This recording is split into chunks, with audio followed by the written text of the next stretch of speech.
the Bliss Business Podcast, the show about empathy, connection, and consciousness in business. Today's episode is brought to you by Zero Company, your paid search, social media, and programmatic ad experts. Welcome back to the show, everyone. I'm Stephen Sakach here with Mike Liwski. Today, we are diving into conscious capitalism, putting people before profits and building financially successful companies because they are driven by purpose and values, not despite it. Mike, tell us about our guest today. Oh, thanks, Stephen.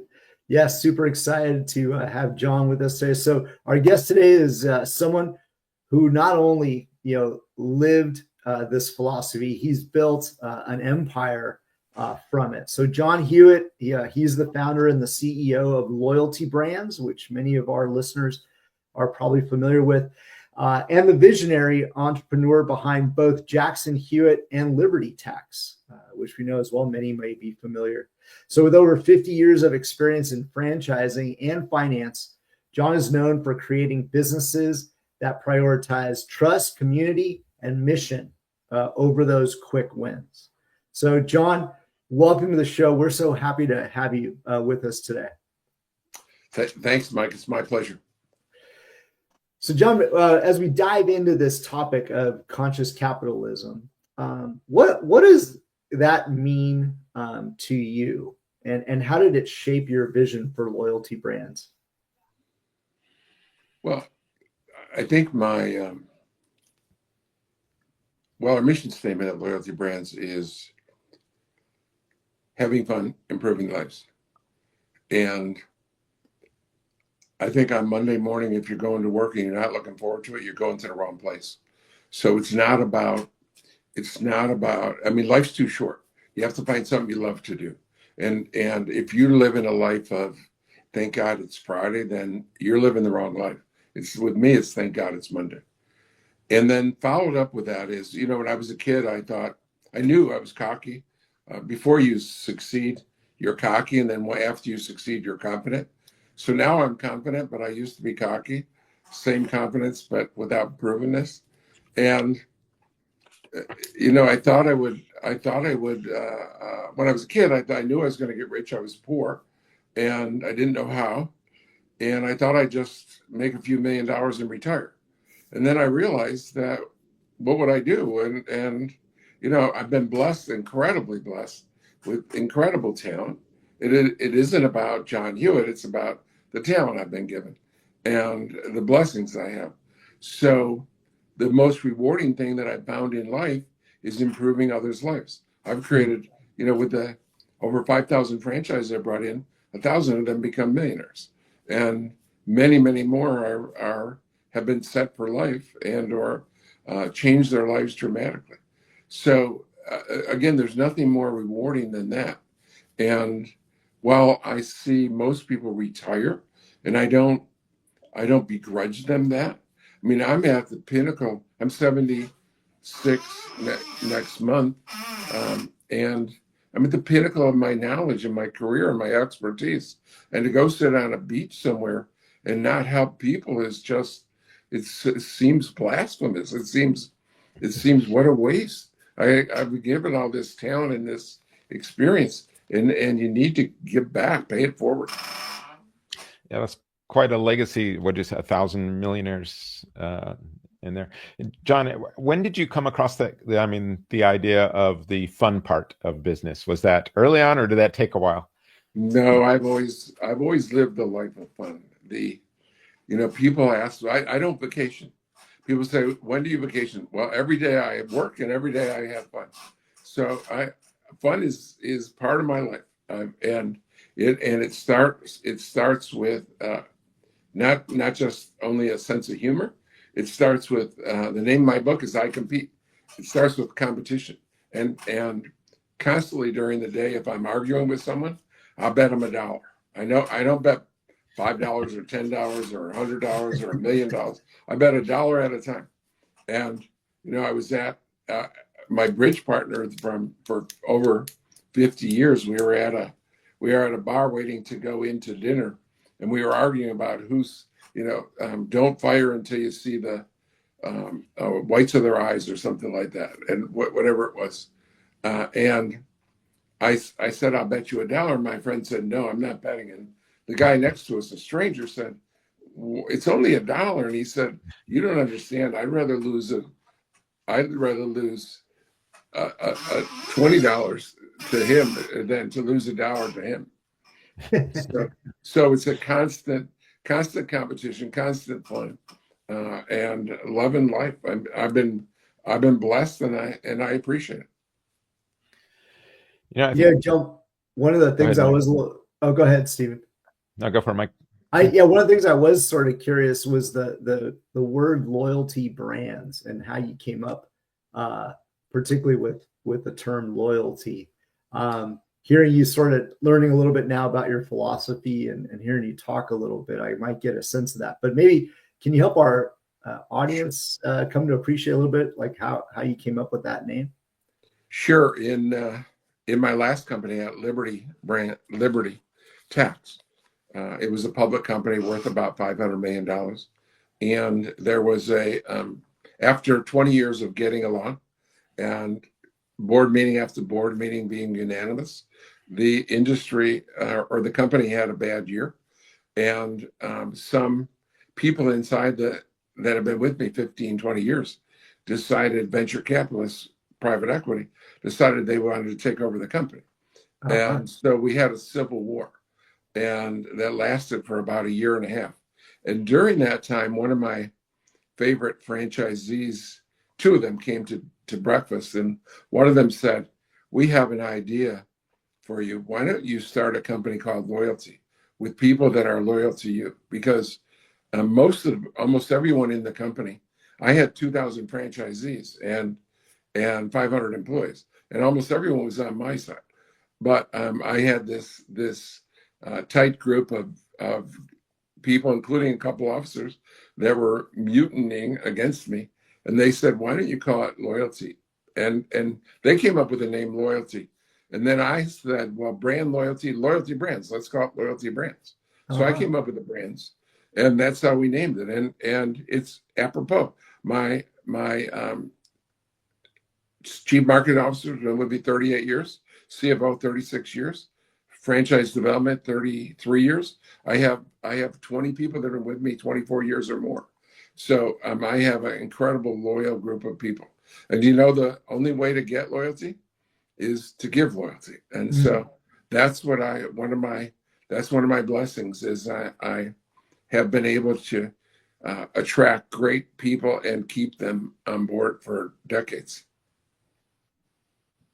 Thanks for sharing that, John. I know when people think about business, a lot of times we're thinking about, winning market share and maximizing on the margins. But a lot of what's left out of that discussion sometimes is the human connection, kind of like what you're talking about. Would you say you prioritize that more than other things, or evenly with those other things? Where does that human connection come to play? Yeah, I learned. I was about 40 years old before I learned what separated a really great company from an ordinary or bad company. And the companies I use to describe that anecdotally is Walmart and Kmart, right? They first caught my eye back in the 80s when they both had about 700 or 800 locations, and they began to pass Sears. And I don't know if you guys are old enough to remember, Sears used to be a great organization. And I wondered to myself, as they began to diverge and Walmart became Walmart and grew and now is the largest employer in the world and Fortune 500 company, and Kmart went down the toilet and is married Sears so they could go bankrupt together. I wonder what the difference in the executive team was. Are the executives at Walmart smarter? Are they more educated? Are they more experienced? And obviously there can't be. You can hire the smartest or the most educated or the most experienced. So that wasn't the secret. So what is the secret? And I learned in my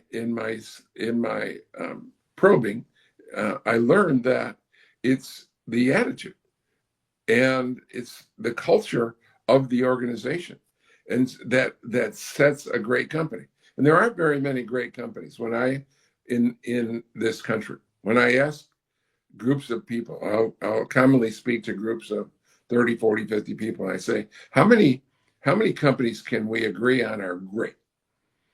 And there's never more than 5 to 10 companies that everyone in the room will agree is a great company.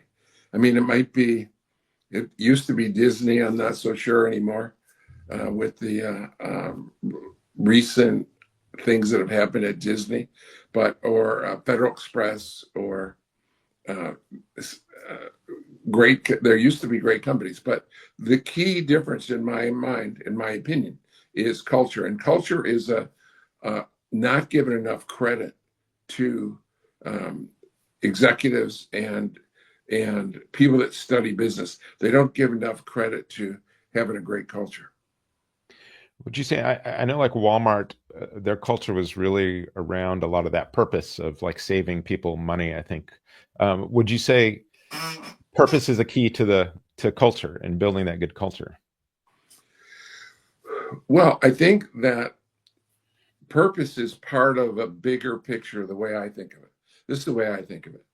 And one of my favorite authors, Stan Phelps, wrote a book. And in the book, he said, you don't arrive at a meeting or a appointment right exactly on time. If the appointment is 2:00, you're either early or late. Almost no one arrives exactly at 2:00. He said, in the same manner, you don't just meet a customer's expectations. You either exceed customers' expectations or fail to meet them. And so I judge the quality of our performance and the quality of the organization in the percentage of customers where we exceed expectations, and knowing that we can never get to 100%. There are some very irrational, unreasonable customers, but knowing that we have to continually get better and continually to focus on that. And without customers, we have nothing. So we don't need a CEO, a board of directors, a CFO. You don't need staff if you don't have customers. So my definition of that is exceeding customers' expectations. And I think that's really a key. We talk about this a bit on this podcast, is that when you can build that emotional connection by exceeding those expectations, that's really where you get the loyalty. I mean, that brings us back to loyalty with these customers, is that they've built this emotional connection with you because you've, whether it's like you surprised and delighted them in some way, but you've brought that extra level that they weren't really expecting. Exactly. And, for example, with my tax preparers, I tell them, you're called a tax preparer, or now they'll call them tax pros or something, but that's not your job to prepare taxes.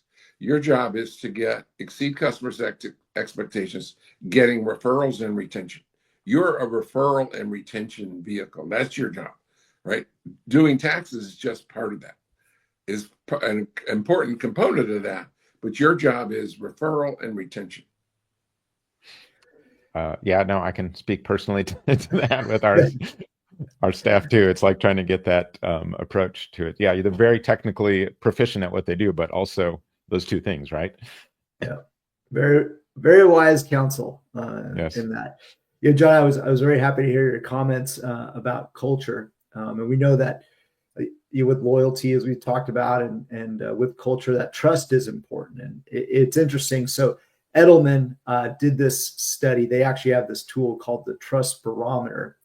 And in their study, they found that 58% of people say that they're more likely to trust a company where, their values align with those of their own. And, I think, that makes sense, right? You're going to work with, people that value the same things that you value. But John, with trust being such a huge factor in today's marketplace, and particularly when you're scaling across all these franchise locations, how do you build trust? I guess maybe is there like an intentionality behind it? How How do you build that trust? Well, first of all, trust is never just given, right? I mean, you don't just give trust, you earn trust. So there's only one way to earn trust. And I mean, to get trusted is to earn it. And so I find integrity to be so lacking. In my opinion, success in business or in life, in personal, is just doing what you say you're going to do. And so we are fanatical about doing what we say we're going to do. And the phrase under promise and over deliver cannot be overused. And we don't try to be good. We try to be fanatically good, exceptionally good, and continue to challenge. One of our principles, our 10 principles, is challenge ourselves, challenge each other, because we know that to be best in class, to be best in our industries, we have to have the best system, and to have the best system, it has to be improving. So we have a commitment to constantly improve, and that's really hard to make happen, because I don't know of a quality human being that would tell you, no, I don't want to improve. But at the same time, they'll say, yeah, I want to improve. Just don't ask me to change anything. Yeah, don't let me change anything, please. Yeah, don't make me change. And so they fight improvement, kicking and screaming. Isn't the worst excuse ever is that's the way we've always done it. And so we fight that and challenge that. Anytime someone comes up with that garbage, oh, this is the way we've always done it, then we think about, okay, well, let's talk about that. Let's talk about, is there any possibility there might be a different way to look at it? Yeah, We've got a question from our audience. Let's see if we can pull that up. Let's see. How do you build loyalty among the employees? What are the ingredients? Well, again, same as trust. There's only one way to get loyalty, and that's to give loyalty. And I had an illuminating conversation from a guy that I mentor who he was complaining to me about his lack of ability to retain employees. And so I said, well, I bragged a minute and I said, well, I have these 24 people that have been with me 24 years or more. He said, oh, yeah. He said, I understand the ones that have been with you a long time, but I'm talking about the new ones. How do you get loyalty from the new ones? And he gave me this silly example. He said, for example, I had this guy that just started. He started November 1st, and he wanted to take a week off in December. And I said to myself, well, what's wrong with that? To him, that he didn't care about the employee. He cared about himself. And you have to put your employee first. I've found that most managers in this country think that their people have to make them happy. The people have to make the manager happy. While that's true, the manager's got to make the people happy too. So you have to constantly be thinking about creating an environment for your staff to prosper. And that includes possibility of being promoted, getting bonuses, giving them acclaim, giving them recognition. Some people, they'd rather have recognition than money, right? So you have to treat different people differently, and you have to understand your people and listen to them. Loyalty starts and ends with listening. And then when you listen, that means that you're going to adjust your behavior. You have to hear your people, and you have to be willing to adjust your behavior. Yeah, otherwise there'll just be resentment building from not acting. Hey, Mike, that story about the employee that within a few weeks asked about going on a vacation. Yeah. I distinctly remember Mike Yeah. A couple of weeks after, I don't know, maybe hiring Mike, he was all, "Hey, I've got this opportunity to go on this week-long hike with my daughter," and I'm all, "Take it. You're never going to forget that, and that time's precious." You remember that? Oh, 100%. Yeah, we and that drives the loyalty. 100%. Yep. Yeah, I still tell that story to this day. Kaylin and I talk about the adventures that we have. Yeah, we built amazing memories on that trip, and yeah, certainly grateful, thankful, to Stephen for allowing that. Yeah, I think I was with the company for like 4 weeks, and I'm all, you'll never believe. I was like, I couldn't even believe I was calling Steve to ask. I know you were tentative by asking. I'm all, you know what? No, you need to do this.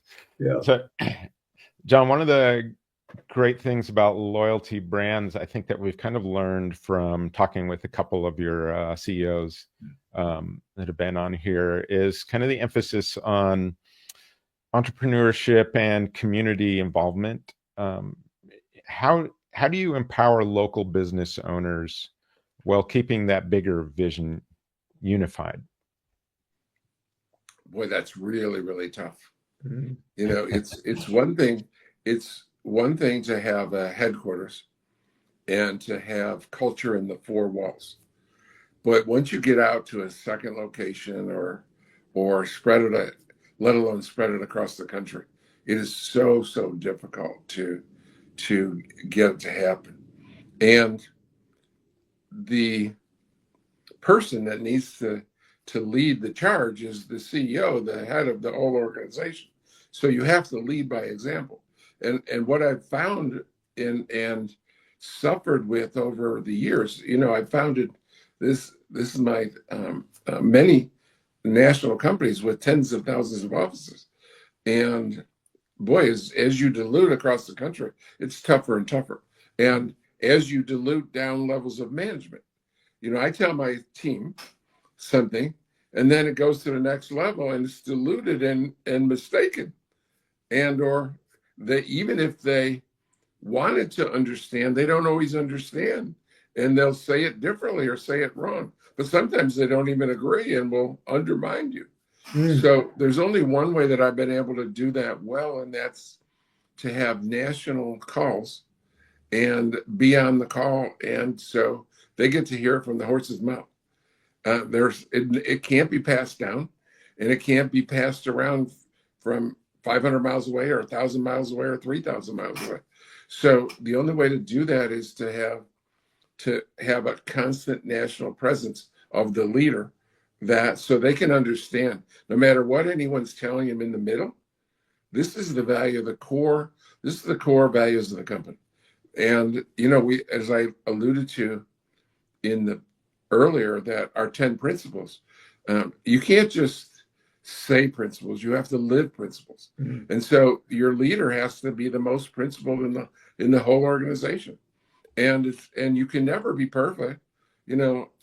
I was in church 35 years ago, and the minister said, every one of us sins every day. And at first I was shocked that he admitted he sinned every day. And then months later, it occurred to me, wait a minute, if we're not going to follow God's principles, who's going to follow John Hewitt's principles? And so it's a real challenge. And so it's just, you need to be in front of everyone at some point in order to try to make it happen. Do your best to spread the culture, spread the drinking the Kool-Aid. Yeah, I think this is that stage in business where you go from scaling, where you've got this culture, right? And then you go to scale, and you start to systemize things with that, trying to scale. And this is where a lot of that dilution happens, I think, is because we're losing some of that culture and some of those things when we systemize. And really, that's the thing we need to be focusing on a lot of the times. Is that's where we came up with like build, love into scalable systems. For us, was because as we were growing, I'm like, I don't want to lose the love component to what we're doing. How can we keep asking that question kind of methodically, maniacally even, so that we don't dilute it. And guess we had on a few episodes ago was like, yeah, you got to put the cult in culture sometimes because it's going to dilute as it goes down the, like you said, the system there. It's really tough challenge. We came up with a program where we have after I came to that epiphany that no one's going to follow the system 100%, I came up with a system where you have a pad of paper with all the 10 principles on it, and you have a blank for the name, and you write someone's name, and then you check the box of which principle that they either violated or embodied, and then you write an explanation and you give it to the person. And we required our staff to, back at Jackson Hewitt when I invented this, to give 3 out a month. Now, most of them were positive because people don't like to give negative impact. But here's a Bliss component example of a negative. I foolishly let my CFO, he had a rule where you could only talk to his accounting staff. The franchisees could only talk from 2 to 4 p.m. And so this low-level new clerk gets a call at 4:15 from a franchise, somehow snuck through on the switchboard. And she said, "Oh, it's past 4 o'clock. I can't talk to you," and hung up. Oh, geez. So one of my other employees gave her a scolding on handed her. The CFO was furious, but he was wrong. People put policy over principle. And so I'm constantly lecturing my people. It's principle over policy. I hate all these rules that enable people to violate principles. Yeah, I always say, if you don't know what to do, what's the loving thing? Do the loving thing here. And, that's you say love, I say principle. Yeah, exactly. I mean, it's the same sort of thing. I love that. I love hearing all the examples too of the systems, how you're kind of dealing with that. I really want to pull more of that from our guests, just because it's a fascinating part of the conversation to me. We've got a couple more audience questions here. This one's from Gabe Molinas. What intentional practices do you use to nurture a conscious and caring company culture? It's a lot of C's, Gabe. I gave half of the answer already in advance of the question, right? That I came up with that system, and I don't know of any other company in the country that has done that, except for my company. So it's been, and you go around down the hallway and you'd see people, they would tape them on their wall. We call them mission moments. Then the title of the page is Mission Moment. And people would have them on their wall. Even some would put the negative ones. And I remember one guy was gleeful one time. I was speaking to all the employees, 400, and he came up to me and gave me a negative one in front of everyone. And there was this total nerd in technology, Ed Oklovich. He was so happy to be he had found something where I had violated I'd put that one on the wall myself. I'd be like, wow, that's good. This is a perfect example, people. Right. And you know what? No one's perfect. You could have got me. I took it. I embraced it. You have to embrace criticism. You have to celebrate. So there's other companies that do this. I immediately started that system, but I also have always had a culture. Since then, I've had a culture committee, and we take people. There are only 3 to 5% of my employees in my career who act like owners, who have that ownership mentality with a positive which includes positive attitude. We take the best of the best and have a culture committee, and their responsibility, they meet every week, and their responsibility is to spread culture. And today, even, we have a 4 o'clock call every Friday, and with the whole company nationwide. And there's, at the end of the call, run by the culture committee, there's, does anyone have a shout out, someone that they appreciate? And so it's constantly on everyone's mind that we strive to have a great culture. It's not just something that just hangs around like fog. We're striving and trying and thinking about it and working on it every week. It's not something that it's on a company balance sheet. And I've been CEO of 2 public companies. There's assets like machines and there's no culture. And culture should be on an asset. Yeah, it should. It is the number one differentiator. Preach, John. Preach. Yeah. There you go. It's the number one differentiator that makes you great. Yeah. Thinking about that, embodying those principles. Yeah, we have sort of this peer-to-peer giving where our staff gives each other gifts, and they always have to kind of tag a sort of principle related to the company, why they're giving that. And it does really help a lot, being able to make that front and center in our communications, and everyone sees that. And that culture committee too, we've added one of those too. Those are like you said, it really needs to be on the, I know some companies, some companies have like a triple bottom line, but you really need like the people, bottom line in there. We've got to. And I'd say, Steve, too, even, the points at the staff meeting every Monday, people look forward to giving their bliss, right? So it's not even the dollar amounts of those. So it's just a shout out to appreciation. It doesn't cost you anything to give somebody a compliment, All right, we've got another question here. Hi, John, Steve, and Mike. John, how do you stay grounded as a leader when things grow fast or feel uncertain? Well, let me give you an example of fast growth. And in my 56-year career, in my first 10 years at Liberty Tax, we had 0 offices, and H&R Block had 9,000, and Jackson Hewitt had 6,000. I had to compete with my own name, my own people, my own software, my own system, and 9,000 H&R Blocks. And we set out to be number one, and they have 9,000 offices, which is crazy goal, right? Crazy goal. Yeah, and I had to compete against myself. Well, we opened 4,000 offices in the next 10 years. Top 10 fastest growing franchisor ever, and faster than both of them combined. So I've experienced great growth. I was with Block when 12 years. They went from 3,000 to 9,000 locations. Jackson Hewitt went to 6,000 locations. So exponential growth is always chaotic, and no one's certain. There's no certainty. There's only 3 certainties in life: death, tax, Benjamin Franklin. And Dennis Waitley said 35 years ago, he said, no, there's one more: change. And if you're going to grow, you're going to change. And it's always chaotic. But I only stay grounded for one reason, and that's my belief in God. That if it wasn't for my faith in God, I couldn't be grounded. I would be a basket case.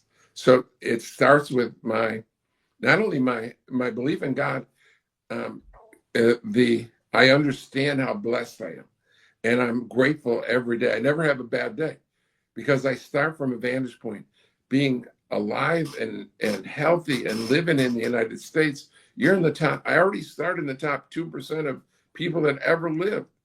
And so I'm grateful, and I'm counting God. That's the only way that I can stay grounded and sane. I gotta say real quick too, we really appreciate the guest questions, so keep them coming. And we got one more. We got one more audience question here. Let's pull it up. Let's see. How do you ensure your company's culture stays consistent across different franchises, cities, and even personality? It isn't consistent for sure. It isn't, even if it's in one building, there's inconsistencies. And I saw recently, Gary Vaynerchuk's pretty famous, and I saw him he said it very well the other day on social media. I was skipping channels or whatever, and he said, hiring for attitude, hiring for culture is, you got to do that. But he said, even myself, and he's pretty cocky, he said, I'm only right 50% of the time when I hire someone, and therefore you have to fire quickly and promote quickly. So you're going to have toxic attitude. You're going to have problems, and you have to face those people and confront them. And you have, even if someone's doing a wonderful job, otherwise, let's say they're a great salesperson, but they turn off everyone in the organization, then they're toxic. You cannot keep other great people if you allow toxicity in your group. So you have to be quick to cut out the rotten apples. Yeah, and I think a lot of companies, they don't even consider that in the equation. They're just looking at the numbers, right, of this one person who could be a maniacal sociopath and rising up just by the numbers, but at the same time, just wrecking culture, right? Yeah. Hey, Steve, if it's okay, I'd love to maybe jump to our purpose question and ask John if that's okay, because while we still have a little bit of time. So, John, as an agency, right, and here on the show, we agree with you, right, that purpose is a very important key to why we do what we do, right? So I love to ask all of our guests this question, so what would you say the role, or what do you think the role is of having a well-defined purpose for, say, the success of the organization?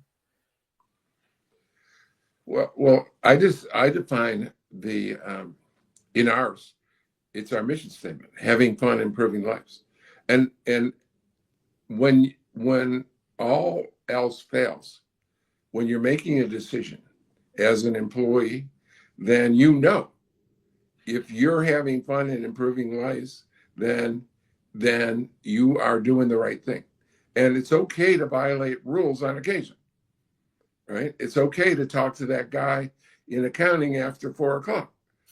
You're violating a rule, but you have to do what's best for the individual. And being in a franchise world, our mantra is happy, successful franchisees.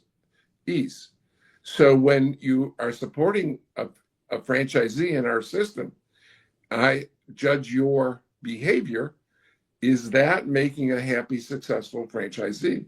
And sometimes they'll just say no arbitrarily. And instead of saying, I teach them to say, one of our principles is just say yes. Because don't say no, say yes if, right? And yes if they say, well, no, you can't expand, because, and without just no, you can't expand.